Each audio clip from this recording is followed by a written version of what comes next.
বিসমিল্লাহির রহমানির রহিম। আমি চৌধুরী রফিকুল আবরার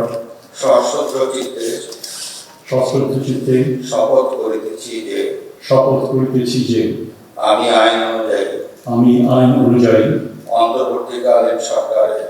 অন্তর্বর্তীকালীন সরকারের উপদেষ্টা পদের কর্তব্য বিশ্বস্ততার সহিত পালন করিব।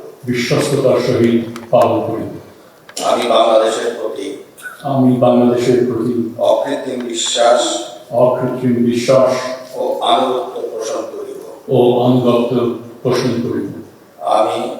আমি সংবিধানের রক্ষণ সমর্থন